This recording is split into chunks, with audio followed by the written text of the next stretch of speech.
یہ اس کی زندگی کا مشکل ترین فیصلہ تھا۔ حنان مجید سے رابطے کا مطلب تھا کہ اپنی ذات کی دھجیاں خود بکھیر دی جائیں، لیکن اسے اس پل صراط سے گزرنا تھا۔ پوری رات ایک ہی پوزیشن میں لیٹے سے آسمان کو تکتے گزری تھی، کہیں کوئی آس کا دیا ٹمٹماتا نظر نہیں آ رہا تھا۔ ابا کی آس بھری نظریں اس کے دل کے فیصلے کی راہ میں رکاوٹ تھیں۔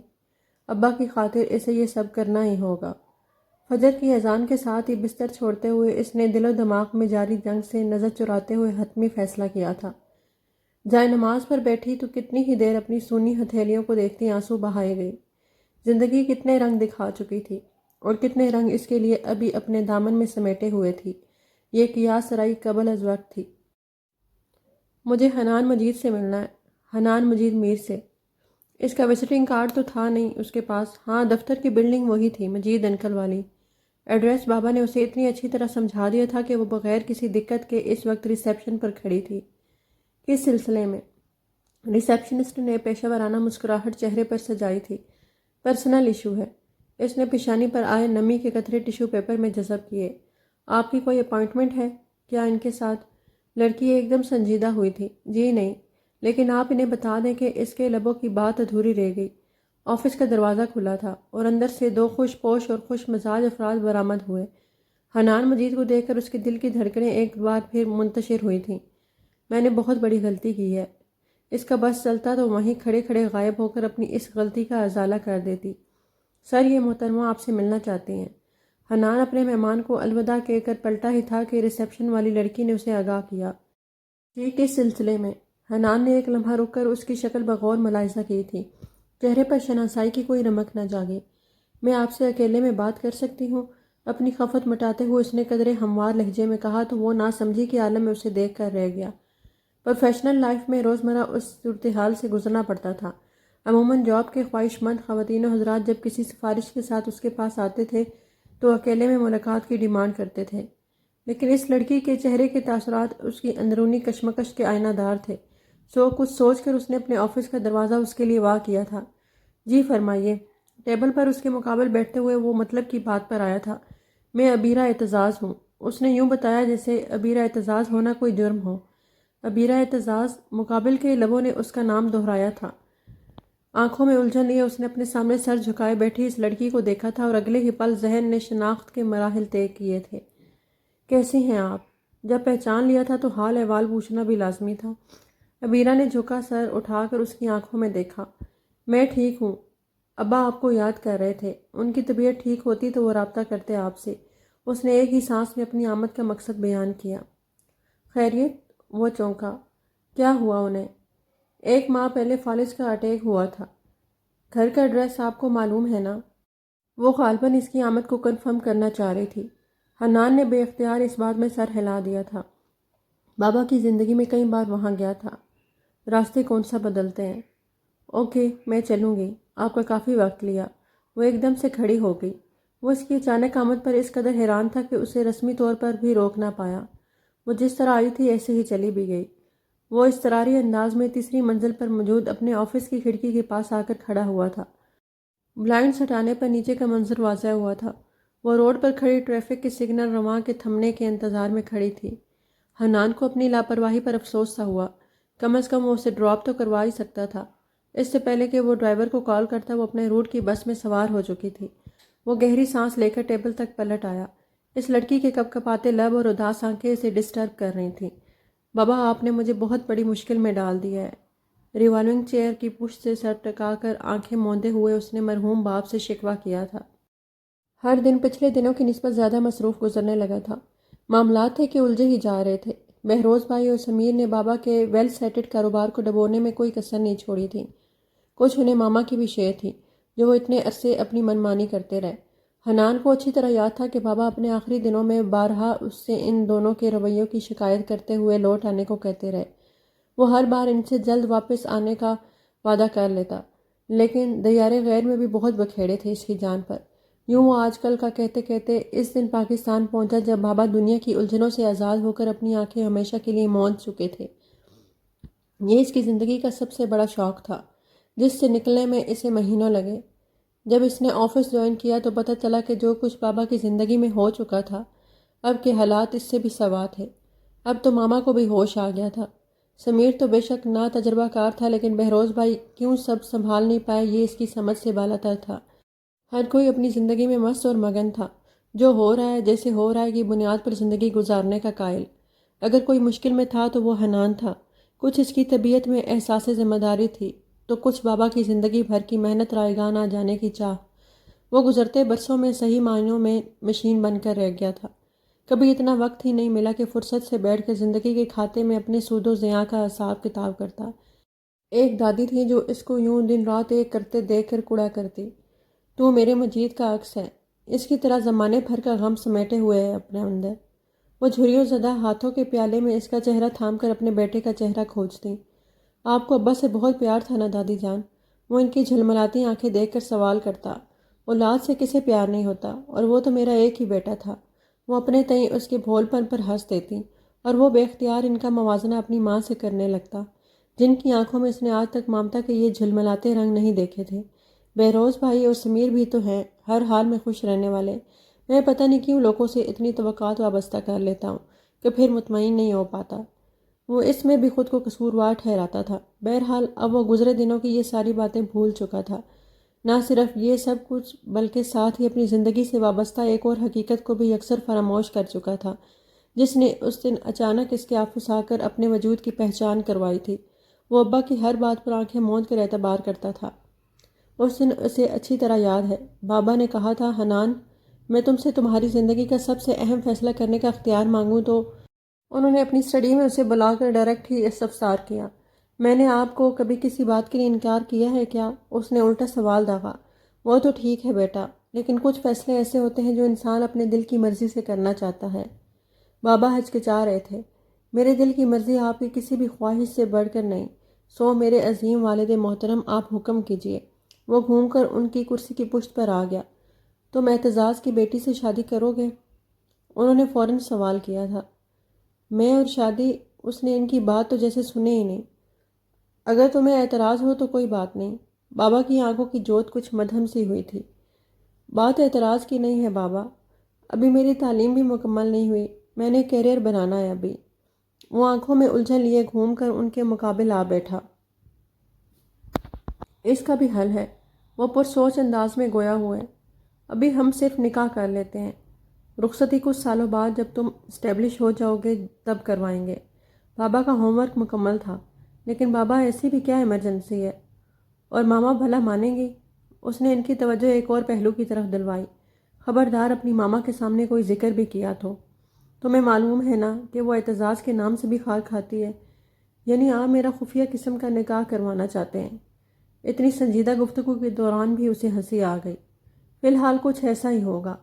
تم مجھے صرف یہ اطمینان دلا دو کہ تمہیں کوئی اور لڑکی تو نہیں پسند، کوئی کمٹمنٹ تمہاری، کیونکہ بیٹا میں یہ نہیں چاہتا کہ انجانے میں سے ہی تمہارے ساتھ کوئی حق تلفی نہ ہو جائے۔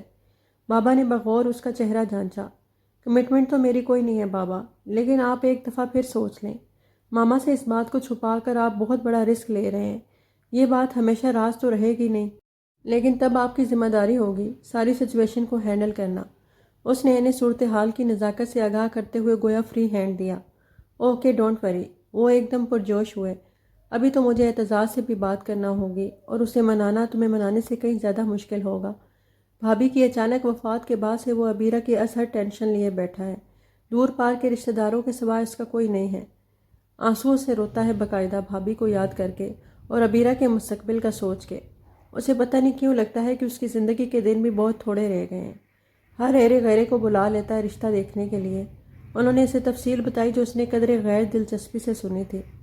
لیکن حنان، ایک بات کی میں تمہیں گارنٹی دیتا ہوں کہ میرا یہ فیصلہ تمہاری زندگی کو خوشیوں سے بھر دے گا۔ میرے چاروں بچوں میں صرف تم ہو جس میں مجھے اپنی ذات کی جھلک نظر آتی ہے، اور یہ بھی میں جانتا ہوں کہ جیسی آرٹیفیشل زندگی میں نے گزاری ہے تم اپنے لیے بھی پسند نہیں کرو گے۔ سو مائی ڈیئر سن، میں تمہاری زندگی میں وہ سارے رنگ بھرنا چاہتا ہوں جن کے کبھی میں نے خواب دیکھے۔ بابا کے لہجے میں ان کے ٹوٹے ہوئے خوابوں کی کرچیوں کی چبھن تھی۔ حنان انہیں دیکھ کر رہ گیا۔ بابا اتنی آسانی سے اپنا اندر کسی کے سامنے نہیں کھولتے تھے، لیکن اس وقت انہیں دیکھ کر ان کے اندرونی کرب کا اندازہ ہو رہا تھا۔ او بابا، آپ نے گارنٹی دی تھی، یہ ساری سچویشن کو آپ خود ہینڈل کریں گے، لیکن مجھے بتائیں اب میں کیا کروں؟ وہ گزشتہ ایک ہفتے سے اسی ادھیڑ بن کا شکار تھا۔ اعتزاز انکل سے تو وہ اس دن بھی جا کر مل سکتا تھا، لیکن اس کی صورت دیکھ کر جو سوال انہوں نے کرنا تھا اس کا جواب اس کے پاس تاحال نہیں تھا۔ ماما اس کے لیے ایشل کو نظر میں رکھے ہوئے تھی، جو فروا کی نند تھی۔ فروا ان 3 بھائیوں کی چھوٹی اکلوتی بہن تھی، جو ہر دوسرے روز ایشل نامہ کھول کر بیٹھ جاتی تھی۔ ماما بھی حنان پر دباؤ بڑھائے جا رہی تھیں۔ ایسے میں اپنے نکاح کی خبر بریک کرنا عبیرہ اعتزاز کی زندگی کو عذاب بنا دینے کے مترادف تھا۔ ماما نے زندگی میں اپنے کیے ہوئے فیصلوں پر انکار سننا نہیں سیکھا تھا۔ وہ یہی چاہ رہا تھا کہ پہلے ماما کو ذہنی طور پر تیار کر لے، پھر حقیقت ان کے سامنے لائے، لیکن اتنے دن گزرنے کے باوجود بھی وہ یہ کام نہیں کر سکا تھا۔ اس دن بھی ناشتے کی ٹیبل پر اپنے مقابل ماما کو آ کر بیٹھتے دیکھ کر اس نے گہری سانس لی۔ ماما اپنی بے حد مصروف زندگی میں روٹین سے ہٹ کر کسی کے لیے چند لمحے نکالتی تھی تو وہ بے سبب نہیں ہوتا تھا۔ آج فروا کو سسرال سمیت ڈنر پر انوائٹ کیا ہے میں نے۔ انہوں نے نیوز پیپر اپنے سامنے پھیلاتے ہوئے اسے مطلع کیا تو وہ جانتے بوجھتے بھی انجان بنا۔ حنان، انہوں نے تنبیہی انداز میں گھورا، میں تمہیں اس لیے بتا رہی ہوں کہ تمہاری موجودگی ضروری ہے۔ ایشل بھی آئے گی۔ پلیز ماما، اس نے احتجاج کیا، میں نے آپ کو کلیئر بتا رکھا ہے کہ ایشل میں مجھے کوئی دلچسپی نہیں ہے، اور ابھی میرا شادی کرنے کا بھی کوئی ارادہ نہیں، اور ہر دفعہ کی طرح میں آج بھی یہی پوچھوں گی کہ کیوں؟ کیونکہ میں اپنی پسند سے شادی کرنا چاہ رہا ہوں، اس نے پرسکون انداز میں جواب دیا۔ اوہ تو یہ بات ہے، انہوں نے ہونٹ سکیڑے۔ مجھے پہلے ہی پتا تھا کہ اپنی دادی سے تمہاری جو لمبی لمبی میٹنگز ہوتی ہیں ان کا یہی انجام ہوگا۔ کیسا انجام؟ اس نے ناسمجھی سے انہیں دیکھا۔ ماما دن چڑھے سو کر اٹھتی تھی، پھر سارے دن کی سوشل ایکٹیویٹیز کے بعد رات کا گھر آتی تھی، لیکن اس کے معمولات کی ایک ایک خبر ان کے پاس ہوتی تھی۔ اگر تم اپنی پھوپھو کی بیٹی سے شادی کرنا چاہتے ہو تو ایسا بھی نہیں ہوگا۔ یہ وہی لوگ ہیں جنہوں نے ساری زندگی مجید کو مجھ سے دور کرنے کے جتن کیے۔ ماما کی سوچ سسرال اور سسرال سے وابستہ رشتہ داروں کے بارے میں وہی روایتی تھی۔ آپ بے فکر رہیں، عائشہ کی انگیجمنٹ ہو گئی ہے، اس نے حتی الامکان ٹھنڈے لہجے میں کہا، اور وہ دوسری، انہوں نے ذہن پر زور ڈالتے ہوئے نام یاد کرنا چاہا۔ کم آن ماما، فاطمہ بہت چھوٹی ہے ابھی، اور میں نے ان دونوں کو ہمیشہ اپنی بہنیں ہی سمجھا ہے۔ آپ کم از کم یہ خدشہ اپنے ذہن سے نکال دیں کہ میں پھپھو کے گھر شادی کرنا چاہتا ہوں، اور ویسے بھی پھپھو بہت خوددار ہیں، وہ مجھ سے پیار ضرور کرتی ہیں، لیکن ایسی کوئی سوچ ان کی ذہن میں نہیں۔ اس نے بڑے رسان سے اپنی اور پھر دونوں کی پوزیشن کلیئر کرنی چاہی۔ ہاں، صرف خودداری ہی تو ہے تمہارے باپ کے خاندان میں۔ وہ زہر خند ہوئی، وہ لب بھیج کر خاموش رہا۔ بہرحال فروا اور اس کے سسرال والے آج آ رہے ہیں۔ ماما اس بار اس کا جواب سنے بغیر ٹیبل سے اٹھ گئی۔ وہ ٹھنڈی سانس بھر کر رہ گیا، الجھی ہوئی طبیعت اور الجھ گئی تھی۔ نہ جانے وہ ماما سے 2 ٹوک بات کیوں نہیں کر پاتا تھا، ورنہ سمیر اور بہروز بھائی بھی تھے، ماما کی طرح ہی منہ پھٹ اور بد لحاظ۔ شادی کے معاملے پر انہوں نے البتہ موم کو مایوس نہیں کیا تھا۔ شاید ان سب لوگوں کے مفادات مشترکہ تھے، صرف وہ ہی تھا جو مفادات کے اس کھیل میں اپنی پوزیشن خود واضح نہیں سمجھ پایا تھا۔ آفس جانے کا ارادہ ملتوی کرتے ہوئے وہ دادی کے پاس اٹھ آیا۔ دادی کی دنیا اس چھوٹی سی انیکسی تک ہی محدود تھی، جہاں بابا کی ڈیتھ کے بعد ماما نے ان کو منتقل کر دیا تھا۔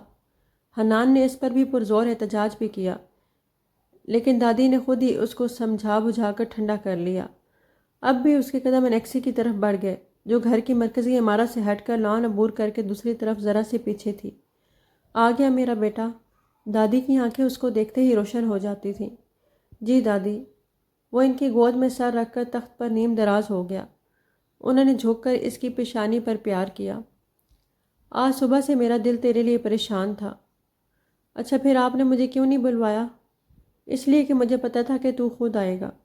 ان کی نرم لیکن نحیف انگلیوں کا لمس وہ اپنے بالوں میں محسوس کر رہا تھا۔ حنان تو پریشان ہے؟ جب کافی دیر تک آنکھیں موندے وہ یوں ہی لیٹا رہا تو دادی نے پرسوچ نگاہیں اس کے چہرے پر جمائیں۔ ہاں ہوں تو، اس نے چھپایا نہیں۔ میری بات مان لے، تو اپنا گھر بسا لے، سکھی ہو جائے گا۔ ماما کے ہوتے ہوئے یہ ممکن نہیں ہے۔ وہ تلخ سی ہنسی ہنسا۔ وہ کیا چاہتی ہے؟ دادی کی انگلیاں اس کے بالوں میں تھم سی گئیں۔ فروا کی نند پسند کہہ رکھی ہے انہوں نے۔ تو کیا چاہتا ہے؟ میں کچھ نہیں چاہتا، لیکن کیا؟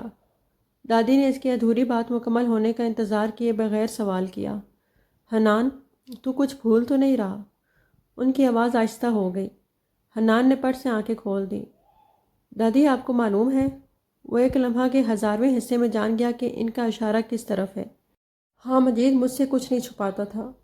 ان کی آنکھوں کے گوشے نم ہو گئے۔ اور یہ تو بہت بڑا فیصلہ تھا جو اس نے صرف تیرے لیے کیا تھا۔ اس دن وہ بہت خوش تھا۔ گزرے دن کی یاد نے ان کے چہرے کو روشن کر دیا تھا۔ لیکن مجھے بتائے کہ میں اب کیا کروں؟ ابیرہ آئی تھی میرے آفس۔ اعتزاز انکل نے بلوایا ہے۔ تو گیا ملنے؟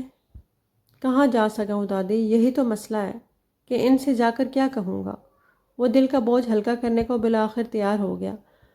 اگر میں اس لڑکی کو لے کر یہاں آتا ہوں اپنی بیوی کی حیثیت سے، تو ماما کا آپ کو معلوم ہے نہ صرف طوفان کھڑا کریں گی بلکہ اس لڑکی کی زندگی کو جہنم بنا دیں گی۔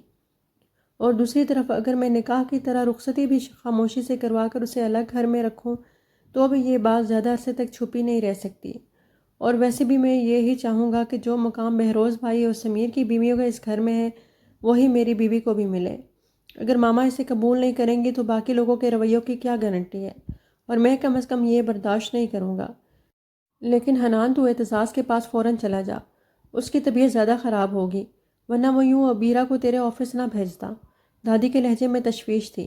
انہوں نے اگر رخصتی کا کہا تو اس کا مسئلہ وہیں پر تھا۔ دیکھ لیں گے، تو اس سے مل کر آ، اسے اطمینان ہو جائے گا۔ دادی نے دو ٹوک لہجے میں کہا تو اس نے بھی سر ہلا دیا۔ شام کو ہی جاؤں گا، اس نے ارادہ کیا۔ شام کو اعتزاز انکل کے گھر کی طرف جانے والے راستوں پر گاڑی بغیر کسی دقت کے رواں دواں تھی۔ کئی مانوس سی گلیاں مڑ کر اگلی گلی نسبتاً کم چوڑی تھی۔ گاڑی وہیں کھڑی کر کے اس نے لاک کی اور گلی کی سمت قدم بڑھا دیے۔ 1 2 3 4 بچپن کی گنتی تھی۔ 4 دروازے چھوڑ کر 5واں دروازہ اعتزاز انکل کا تھا۔ ڈور بیل بجنے کی آواز باہر گلی تک آ رہی تھی۔ تیسری بیل پر قدموں کی چاپ ابھری۔ کون ہے؟ آہستہ آواز میں اندر سے پوچھا گیا۔ آواز یقیناً ابیرہ کی تھی۔ اتنا اندازہ تو حنان کو ہو گیا۔ میں ہوں حنان، اس نے اپنا تعارف کروایا۔ وہ دروازہ کھول کر سائڈ پر ہو گئی۔ بڑا سا صحن عبور کر کے برآمدے میں پڑی کرسیوں کی طرف اشارہ کر کے وہیں رک گئی۔ اعتزاز انکل، کرسی پر بیٹھتے ہوئے اس نے سوالیہ انداز میں ابیرہ کو دیکھا۔ ان کا انتقال ہو گیا، ابیرہ نے مشینی انداز میں جواب دیا۔ حنان کو شوق لگا، وہ بیٹھتے بیٹھتے پھر کھڑا ہو گیا۔ 4 روز پہلے ابیرہ کرسی کی پشت پر انگلی سے کچھ لکھ رہی تھی۔ حنان سے کچھ بھی بولا نہیں جا رہا تھا۔ وہ ایک بار پھر لیٹ ہو گیا تھا۔ گھر میں اور کون ہے؟ گھر کی خاموشی محسوس کر کے وہ چونکا۔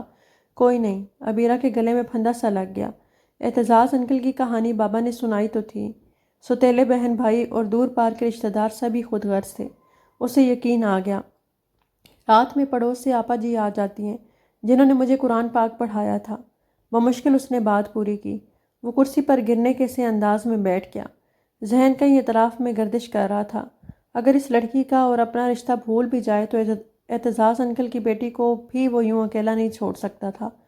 میں جاب کرنا چاہتی ہوں، اور اگر کسی ہاسٹل میں رہائش مل جائے تو وہ تو سب ہو جائے گا یار۔ حنان کسی اور ہی سوچ میں تھا۔ میں آپ کو اپنے ڈاکومنٹس دے دوں؟ وہ فوراً سے بیشتر جواب چاہ رہی تھی۔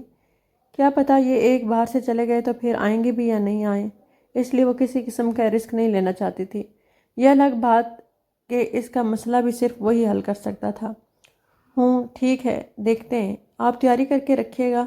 آپا جی کو بھی بلوا لیجیے گا، ان سے مل کر کل میں آپ کو لے کر جاؤں گا۔ وہ کسی حتمی نتیجے پر پہنچ گیا تھا۔ کہاں؟ وہ سراسیمہ ہو گئی۔ فی الحال اپنے گھر نہیں لے جا سکتا، کچھ اور دیکھوں گا۔ دیکھ لیجیے گا سامان مختصر ہو، باقی گھر لاک کر دیں گے۔ لیکن آپ مجھے لے کر کہاں جائیں گے؟ وہ بدستور پریشان تھی۔ آپ بے فکر رہیں، آپ میری ذمہ داری ہیں، میں پوری دیکھ بھال کر کے ہی کوئی فیصلہ کروں گا۔ اس نے اس کی پریشانی سمجھتے ہوئے تسلی دی۔ یہ اور بات کہ ذمہ داری کا لفظ بولتے ہوئے اسے اپنے آپ سے شرم آئی تھی۔ لمبے لمبے قدم اٹھاتا وہ باہر نکلا تو کئی لوگوں نے گلی میں چونک کر اسے غور سے دیکھا تھا۔ ابیرہ کی آکورڈ پوزیشن کا سوچ کر وہ ایک بار پھر شرمندہ ہو گیا۔ بہرحال سردست تو اسے پھپھو کے گھر جا کر اس مسئلے کو حل کرنا تھا۔ پھپھو کو مختصر ساری بات بتا کر اس نے فی الحال ابیرہ کی رہائش کی بابت دریافت کیا۔ پھپھو اور پھپھا اپنی 2 بیٹیوں کے ساتھ شہر کے نسبتاً بہتر علاقے میں رہائش پذیر تھے۔ پھپھو کا ایک ہی بیٹا تھا جو 2 سال سے بسلسلہ روزگار ملائیشیا میں مقیم تھا۔ پھپھا ریٹائرڈ پرنسپل تھے اور پھپھو کی طرح ہی شفیق اور ملنسار۔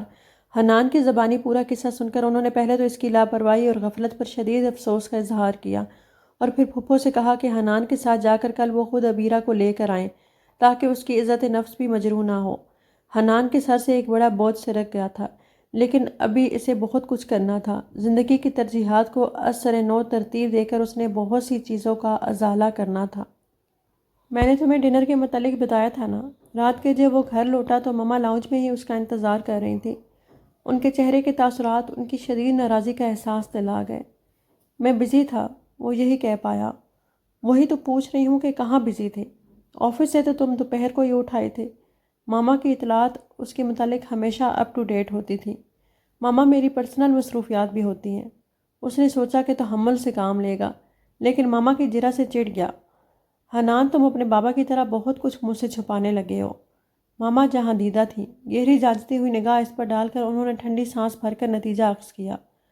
وہ کندھے اچکا کر رہ گیا۔ بات سچ تو تھی۔ رات سوتی جاگتی کیفیت میں گزری تھی۔ آپا جی نے تو ساری بات سن کر خاصے اطمینان کا اظہار کیا تھا، لیکن اسے عجیب سی بے کلی تھی۔ آنے والے شب و روز کیسے ہوں گے اسے اندازہ تھا۔ چپ چاپ بہت سے آنسو اس کی آنکھوں کے کناروں سے نکل کر تکیے میں جذب ہوتے رہے۔ امی کی ڈیتھ کے بعد تو اسے بابا کا سہارا تھا، وہ سنبھل گئی تھی، لیکن بابا کے بغیر تو وہ بالکل بے سائباں ہو گئی تھی۔ لیکن تلخ حقیقت تھی کہ کسی کے جدا ہونے سے زندگی نہیں رکتی، سو وہ بھی نہ چاہتے ہوئے ہی صحیح لیکن زندگی کی دوڑ میں شریک تھی۔ اس گھر میں اس کی ماما اور بابا کی یادیں تھیں۔ اس کو چھوڑنا اس کے لیے انتہائی مشکل کام تھا، لیکن اسے امید تھی کہ وہ یہ مشکل کام بھی کر گزرے گی۔ اپنے ڈاکومنٹس، امی بابا کی کچھ تصویریں اور چند جوڑے جو نسبتاً بہتر حالت میں تھے، اس نے رات کو ہی پیک کر لیے تھے۔ اب تو اسے انتظار تھا رات گزرنے کا اور پھر نیا دن طلوع ہونے کا۔ اذانوں سے ذرا دیر پہلے اس کی آنکھ لگی تھی۔ خواب میں اس نے بابا کو مسکراتے دیکھا تھا، جیسے اسے حوصلہ دے رہے ہوں۔ حقیقت میں اسے بڑی ڈھارس ملی تھی۔ خلاف توقع حنان ٹھیک 10 بجے پھپھو کے ساتھ اس کے گھر پہنچ گیا تھا۔ پھپھو بہت محبت سے ملی، اعتزاز انکل کا افسوس کیا اور کافی دیر تک گلے لگا کر اس سے تسلی دی۔ ذرا سی محبت پا کر اس کی آنکھیں ٹپ ٹپ برسنے لگیں۔ سوجی ہوئی متورم آنکھیں اس کے رت جگہ کا پتہ دے رہی تھیں۔ بابا کے بعد وہ اپنی ماں، دادی اور بہن بھائیوں کے باوجود خود کو تنہا محسوس کرتا تھا، اور یہ لڑکی حقیقت میں کتنی تنہا تھی۔ حنان نے تعصب سے لب بھینچ لیے۔ پھپھو نے آپا جی کے ساتھ مل کر گھر کو لاک کیا۔ وہ تو سن ہوتے وجود کے ساتھ دیوار سے لگی کھڑی تھی۔ اپنا گھر تو ہر لڑکی کو چھوڑنا پڑتا ہے، لیکن ایسی رخصتی کسی کی نہ ہو۔ اس کو لگا اس نے اپنے آنسوؤں کو نہ بہنے دیا تو اس کا دل پھٹ جائے گا۔ حنان نے اس کا سامان گاڑی میں رکھا اور وہ آپا جی سے مل کر پھپھو کے ساتھ گاڑی میں آ بیٹھی۔ گاڑی جانے پہچانے راستوں سے گزر رہی تھی۔ یہ اس کا اپنا شہر تھا، لیکن اس وقت اسے سارے منظر انجانے لگ رہے تھے۔ پھپھو کے گھر اس کا والہانہ استقبال ہوا۔ عائشہ اور فاطمہ دونوں نے اسے بھرپور پروٹوکول دیا۔ پھپھا جان بھی بہت محبت اور اپنائیت سے ملے۔ دل کو یک کونا ڈھارس ہوئی۔ امید ہے یہاں آپ کو کوئی مسئلہ نہیں ہوگا۔ عائشہ اور فاطمہ اچھے مزاج کی ہیں تو کزنز، لیکن میرے لیے بہنوں کی طرح ہیں۔ امید ہے ان کے ساتھ آپ کا اچھا ٹائم گزرے گا۔ پھپھو کچن میں گئیں تو حنان نے اسے مخاطب کیا۔ آپ آیا کریں گے یہاں؟ عبیرہ نے اٹکتے ہوئے پوچھا۔ ہاں بالکل آیا کروں گا، وہ ذرا سا مسکرایا۔ ویسے آپ میرا نمبر بھی لے لیں، اگر کوئی مسئلہ ہوا تو کال کر لیجیے گا۔ حنان اس کی پریشانی سمجھ رہا تھا۔ فون ہے نا آپ کے پاس؟ اسے اچانک ہی خیال آیا۔ وہ خفا زدہ سے انداز میں نفی میں گردن ہلا کر رہ گئی۔ گھر پر PTCL تھا، بابا کے پاس موبائل بھی تھا جو ان کے آخری دنوں میں خراب ہوا تو پھر صحیح نہیں کروایا جا سکا۔ اٹس اوکے، میں لا دوں گا۔ حنان نے کوئی اور سوال نہیں کیا۔ میرے اکاؤنٹ میں پیسے ہیں، میں کچھ دنوں تک خود ہی لے لوں گی۔ ڈونٹ وری، میں نے کل بھی کہا تھا کہ آپ میری ذمہ داری ہیں۔ اگرچہ مجھ سے اس سلسلے میں بہت کوتاہی ہوئی ہے، but it's never too late. اور میرا خیال ہے مجید میر اور اعتزاز احمد کے مابین جو تعلق تھا وہ اتنا مضبوط تھا کہ اگر تم میرے نکاح میں نہ بھی ہوتی تو میں پھر بھی وہی کرتا جو اب کر رہا ہوں۔ نکاح کے لفظ پر عبیرہ نظریں جھکا کر رہ گئی۔ شکر ہے یہ حقیقت یاد ہے ان کو اب تک۔ اس دن وہ زیادہ دیر تک نہیں رکا تھا، لیکن اگلے روز آفس سے واپسی پر آیا تو اس کے لیے موبائل بھی لے آیا تھا۔ اس میں نے اپنا نمبر بھی محفوظ کر دیا ہے۔ وہ عبیرہ سے بات کر رہا تھا اور پھپھو دونوں کو ساتھ ساتھ کھڑا دیکھ کر خوش ہو رہی تھیں۔ اللہ دونوں کے دلوں میں محبت پیدا کرے، کتنی اچھی جوڑی ہے۔ انہوں نے دل سے ان کی خوشیوں کے لیے دعا کی تھی۔ عبیرہ کا دل تو کسی حد تک لگ ہی گیا تھا۔ عائشہ اور فاطمہ اسے ایک لمحے کو بھی اکیلا نہیں چھوڑتی تھی۔ کہنے کو اس گھر میں 4 افراد تھے، لیکن پھر بھی خاصی رونق لگی رہتی تھی۔ عبیرہ نے کچن کے کاموں میں بھی حصہ لینا شروع کر دیا تھا۔ اب اسے غیر معینہ مدت تک یہاں رہنا تھا تو اپنی جگہ بھی خود ہی بنانی تھی۔ پھپھو، میں چاہتی ہوں کہ میں جاب کروں۔ وہ پھپھو کے پاس بیٹھی ان کی قمیض میں بٹن ٹانک رہی تھی کہ اچانک کچھ خیال آنے پر بولی۔ پھپھو کی اچھی نیچر کے باعث وہ کچھ ہی دنوں میں ان سے کافی مانوس ہو گئی تھی۔ مجھے تو بیٹا کوئی اعتراض نہیں ہے، لیکن بہتر ہوگا کہ تم حنان سے مشورہ کر لو۔ پھپھو نے کپڑے سمیٹتے ہوئے اسے دیکھا۔ ویسے یہ خیال تمہارے ذہن میں آیا کیسے؟ کسی چیز کی ضرورت ہو تو بغیر جھجکے مجھے بتا دیا کرو۔ تو میرے لیے عائشہ اور فاطمہ کی طرح ہی ہو بیٹا۔ پھپھو سمجھی کہ وہ اپنی کسی ضرورت کے باعث ایسا کہہ رہی ہے۔ نہیں پھپھو، مجھے کسی چیز کی ضرورت نہیں ہے۔ میں محض اس لیے کہہ رہی تھی کہ ذرا مصروفیت ہو جائے گی۔ وہاں تو میں ٹیوشن پڑھاتی تھی تو کافی وقت گزر جاتا تھا۔ چلو دیکھتے ہیں، پھپھو نے ٹال دیا۔ وہ حنان سے بنا پوچھے اس کو جواب نہیں دینا چاہ رہی تھی۔ انہوں نے حنان کو فون کر کے اسے عبیرہ کی خواہش کے بارے میں بتایا۔ جاب کی کیا ضرورت ہے پھپھو؟ جاب کے ساتھ کئی مسائل ہوتے ہیں۔ وہ گھر میں رہنے والی سادہ سی لڑکی ہے، وہ ہر سچویشن کو ہینڈل نہیں کر سکتی۔ بہرحال 2-4 روز میں چکر لگاؤں گا تو اس سے بات کروں گا، لیکن پھر 2-4 دن کی جگہ 2 ہفتے گزر گئے۔ پھپھو دادی کے پاس گئی تھی۔ وہاں سے پتہ چلا کہ وہ کسی ایگزیبیشن کے سلسلے میں جاپان گیا ہوا تھا۔ مجید بھائی نے اس لڑکے کو مصیبت میں ڈال دیا ہے ماں، اور بھائیوں کے دوہرے معیار، کاروباری مصروفیت، ایک اکیلی اس کی جان کرے تو کیا کرے۔ ماں کے سامنے پھپھو نے دل کے جذبات کا اظہار کیا۔ سچ بتاؤں اماں، مجھے اس لڑکی پر بہت ترس آتا ہے۔ حنان اسے اپنی ذمہ داری سمجھ کر نبھانا تو چاہ رہا ہے، لیکن میں نے محسوس کیا ہے کہ جذباتی لحاظ سے اس کی اس لڑکی کے ساتھ کوئی وابستگی تو ہے نہیں کہ اس کے لیے پوری دنیا کے سامنے ڈٹ جائے۔ لیکن 1-8 سال یہ معاملہ ایسے ہی لٹکتا رہا تو اس لڑکی کا کیا بنے گا؟ سچ پوچھیں تو مجھے ہول آتا ہے۔ پھپھو بھی اتنے دنوں سے کسی سامے کی تلاش میں تھی تو اپنا تجزیہ لے کر بیٹھ گئیں۔ ہاں مشکل تو ہے، عافیہ تو دونوں بہویں دولت کے پلڑے میں تول کر لائی ہے، لیکن میرے مجید کی نیت صاف تھی، اللہ کوئی نہ کوئی سبب بنا ہی دے گا۔ دادی نے انہیں تسلی دی۔ تو اسے مجھ سے ملوانے تو لے آتی، کیسی ہے وہ؟ اعتزاز کی بیوی تو بہت خوبصورت تھی۔ دادی کے لہجے میں اشتیاق تھا۔ بہت پیاری ہے اماں، عبیرہ بھی، لیکن میں یہاں نہیں لا سکتی۔ بھابھی کو بھنک بھی پڑ گئی نہ تو بہت برا ہوگا۔ چل اچھا، موسم ذرا بہتر ہو جائے تو میں آؤں گی تیری طرف۔ دادی نے ان کی بات سے اختلاف نہیں کیا۔ گھر آ کے پھپھو نے اسے حنان کے جاپان جانے کے متعلق بتایا تو اس کا دل افسردہ ہو گیا۔ اسے یہاں آئے 2 ماہ ہونے کو آئے تھے، اور ان 2 ماہ میں مختصر کال کے علاوہ کوئی رابطہ نہیں کیا تھا۔ سچ تو یہ ہے کہ عبیرہ کو خود بھی اپنے مستقبل کا اندازہ تھا، اس لیے اس نے جاب کی بات کی تھی تاکہ کسی نہ کسی حد تک اپنے پاؤں پر کھڑی ہو سکے۔ سدا پھپھو کے گھر تو نہیں رہ سکتی تھی نا۔ بہرحال فی الوقت تو اسے حنان کی واپسی کا انتظار کرنا تھا۔ جاپان سے واپسی پر کئی دن تو اسے اپنی روٹین سیٹ کرنے میں لگ گئے۔ ایک دن دفتر سے جلد اٹھا تو پھپھو کے گھر کا رخ کیا۔ عائشہ اور فاطمہ نے اسے دیکھ کر خوشی کا اظہار کیا۔ حنان، تم بہت لاپرواہ ہو گئے ہو۔ عائشہ نے جناتی نظروں سے اسے دیکھا تو وہ گہری سانس لے کر رہ گیا۔ اب دادی اور پھپھو کے ساتھ تم بھی لیکچر دیا کرو گی مجھے۔ وہ لاؤنج میں بیٹھ گیا تھا، سمجھ گیا تھا کہ اس کا اشارہ کس طرف ہے۔ پھپھو کے در ہیں، ابو کے ساتھ ڈاکٹر کے پاس گئی ہیں۔ کیوں، خیریت؟ ہاں بس تیز بخار ہو رہا تھا 2 دن سے، خود ہی میڈیسن لے رہی تھی، لیکن آج ابو زبردستی لے کر گئے ہیں۔ اور عبیرہ؟ شکر ہے اس کا بھی پوچھ لیا، جس کا سب سے پہلے پوچھنا چاہیے تھا۔ بہرحال وہ چائے بنا رہی ہے، میں بلاتی ہوں اسے۔ عائشہ اٹھ کر چلی گئی۔ السلام علیکم۔ کچھ ہی دیر میں عبیرہ چائے کی ٹرے اٹھائے لاؤنج میں چلی آئی۔ وعلیکم السلام، کیسی ہو؟ حنان نے موبائل سکرین سے نظر اٹھا کر اسے دیکھا۔ پہلے کی نسبت کمزور ہو رہی تھی وہ۔ میں ٹھیک ہوں۔